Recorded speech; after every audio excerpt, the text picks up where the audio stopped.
జాతీయ జెండా ఎగురవేయడం అది ఆనవాయితీ అయింది. కానీ ఇప్పుడు కొత్తగా ఇంటింటి మీద పెట్టాలని మేము ప్రతిసారి మా ఇంటి మీద జెండా ఎగిరేస్తాం. అదేవిధంగా కార్యకర్తలు వాళ్ళ ఇళ్ల మీద జెండా ఎగిరేస్తారు. దీనికి కారణం ఏంటంటే ఆ రోజులలో స్వాతంత్రం 1947 వచ్చింది. కానీ ఆనాడు ఉన్నటువంటి నిజాం సర్కార్ ఈ మెయిన్ స్ట్రీమ్ లో భారతదేశంలో విలీనం గాను నేను సెపరేట్ దేశం కావాలని ఆలోచన చేసి 1947లో స్వాతంత్రం వస్తే ఆయన స్వాతంత్రానికి ఒప్పుకోలేదు.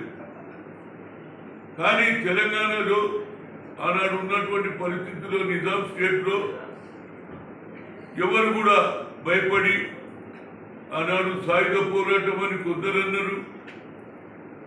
ఆ తర్వాత జరిగిన సంవత్సరం పొడు కొందరేమో దాన్ని లిబరేషన్ అంటున్నారు, కొందరేమో సాయుధ పోరాటం అంటున్నారు.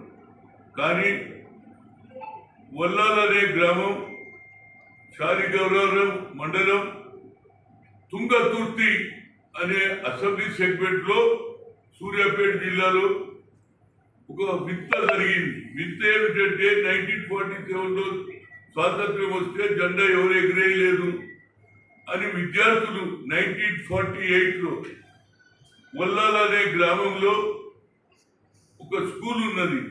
ఆ స్కూల్ పిల్లలు అందరూ బడుగు బలైన వర్గాల పిల్లలే 10 మంది అదే మనం కూడా జెండా ఎగిరేయాలి, మన దేశభక్తి ఉండాలి అనే ఆలోచనతో 10 మంది బడుగు బలైన వర్గాలే జెండా ఎగిరేసాడు.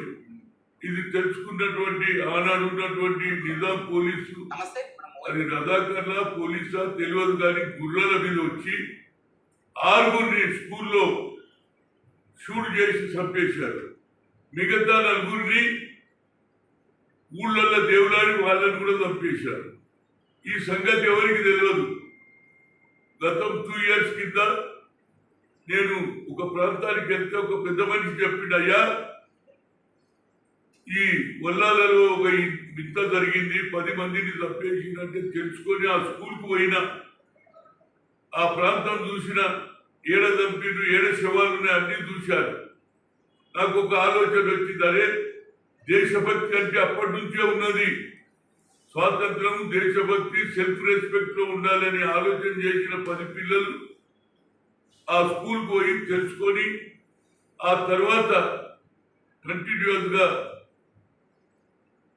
ఆ ప్రాంతానికి వెళ్ళడం, ఆ లోకల్ ఉన్న నాయకులు సర్పంచులతో మాట్లాడి మొన్న 14th May మేము ఫౌండేషన్ వేయడం జరిగింది. అక్కడ ఉన్న లోకల్ ఎంపీ అదేవిధంగా శాసనసభ్యులు కలిసి ఫౌండేషన్ వేశాము.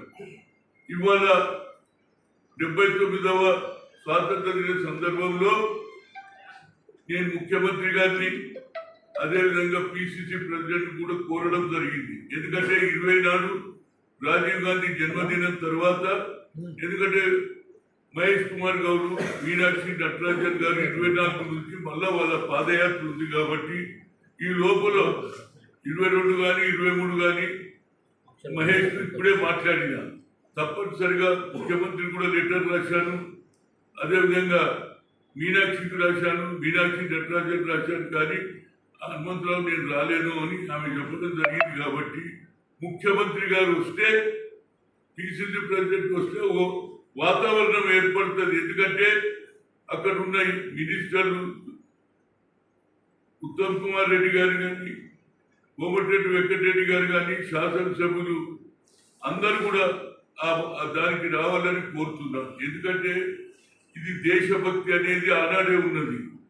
ఈ దేశభక్తిలో ఎంతమంది చనిపోయినరో వాళ్ళ గురించి ఎవరికి తెలియదు. సాయుధ పోరాటం అన్న వాళ్ళకి తెలియదు, లిబరేషన్ అన్న పార్టీలకు కూడా తెలియదు.